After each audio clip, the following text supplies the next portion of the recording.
बिहार विधानसभा चुनाव में चिराग पासवान और उनके चाचा पशुपति पारस को कितनी कितनी सीटें मिल रही है, इसका सबसे बड़ा खुलासा हुआ है।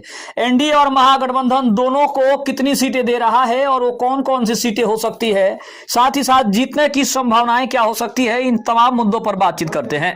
नमस्कार, मैं हूं संजीव और आप देख रहे हैं आप तक न्यूज। अगर आप हमारे चैनल पर नए हैं तो चैनल को जरूर सब्सक्राइब कर लें। बता दें कि चिराग पासवान को एनडीए और पारस को महागठबंधन कितनी सीटें देगी, इसके ऊपर सबसे बड़ी चर्चा शुरू हो गई है। अगर यह टकराव होता है तो 2025 का चुनाव सिर्फ एनडीए बनाम महागठबंधन नहीं रहेगा, बल्कि अब परिवार बनाम परिवार और विरासत बनाम विरासत की लड़ाई में तब्दील होने वाला है। बिहार की राजनीति में पासवान परिवार का नाम दशकों से गूंजता आया है। रामविलास पासवान के निधन के बाद यह परिवार दो खेमों में बट गया, ये सभी जानते हैं। एक तरफ चिराग पासवान की लोक जनशक्ति पार्टी हुई तो दूसरी ओर पशुपति पारस की राष्ट्रीय लोक जनता पार्टी।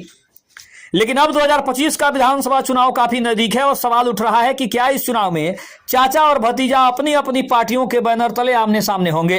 अगर हम चिराग की बात करें तो चिराग को कितनी सीटें मिल सकती है, इसके ऊपर तमाम तरह की चर्चा हो रही है और बहुत सारी खबरें भी आ रही है। लेकिन आपको बता दें कि चिराग ने साफ कर दिया है कि उनकी पार्टी पूरे दमखम के साथ मैदान में उतरेगी। बिहार फर्स्ट और बिहारी फर्स्ट के नारे के साथ वे संगठन को बूथ स्तर तक मजबूत कर रहे हैं। एलजेपीआर ने अपनी मांग रखी है कि वे 40 सीटों पर चुनाव लड़ना चाहते हैं। हालांकि एनडीए के अंदरूनी समीकरण बताते हैं कि उन्हें 20 सीटों तक ही संतोष करना पड़ सकता है। चिराग की नजर खासतौर पर उन क्षेत्रों पर है जहां पासवान समाज का वोट बैंक निर्णायक भूमिका निभाता है। इसके अलावा उन्होंने आरा, जमुई, वैशाली और पटना की कुछ सीटों पर भी विशेष रुचि दिखाई है। अगर हम उनके चाचा पशुपति पारस की बात करें तो पारस का गणित कुछ और ही कहता है। दूसरी तरफ पारस ने एनडीए छोड़कर महागठबंधन के साथ जाने का ऐलान किया है। खबरों के मुताबिक लोजपा को महागठबंधन में 5 से 7 सीटें मिल सकती है। पारस का फोकस भी पासवान वोट पर बैंक पर ही है, क्योंकि यह उनका परंपरागत आधार भी है। अब आरएलजेपी जिन क्षेत्रों पर जोर दे रही है उनमें खगड़िया, हाजीपुर और आसपास की कुछ आरक्षित सीटें शामिल है। इन क्षेत्रों में पारस की व्यक्तिगत पकड़ पहले से रही है। अब सबसे बड़ा सवाल है कि आखिर किन सीटों पर दोनों पार्टियां आमने सामने आ सकती है। आधिकारिक सूची भी अभी सामने नहीं आई है, लेकिन राजनीतिक विश्लेषकों का मानना है कि कुछ सीटों पर टकराव लगभग तय है। अब अगर हम बात करें तो हाजीपुर क्षेत्र की विधानसभा सीटें, जिसमें हाजीपुर लोकसभा से जुड़ी विधानसभा सीटें जैसे महनार, राघोपुर, लालगंज पर दोनों दल दावेदारी कर सकते हैं। चिराग का लोकसभा गढ़ यही है, जबकि पारस का भी यही आधार क्षेत्र रहा है। अब बात करें तो खगड़िया और अलौली, पारस का पुराना विधानसभा गढ़ अलौली रहा है। यदि लोजपा रामविलास यहाँ प्रत्याशी उतारती है तो यह मुकाबला काफी दिलचस्प हो सकता है। और दूसरी तरफ बात करें तो 9 सीटों की जो बड़ी चुनौती है, हाल ही में एक रिपोर्ट में बताया गया है कि चिराग पासवान की पार्टी ने 9 ऐसी सीटों की मांग रखी है जहां उनकी पकड़ काफी कमजोर है और जीतने के लिए जदयू बीजेपी का सहयोग जरूरी होगा। अगर महागठबंधन इन्हीं सीटों में से कुछ आरएलजेपी को सौंप देता है तो सीधा टकराव हो सकता है, क्योंकि शाहाबाद और मगध क्षेत्र इन क्षेत्रों में एलजेपी अपने विस्तार की कोशिश कर रही है, तो महागठबंधन भी यहां आरएलजेपी को आजमा सकता है।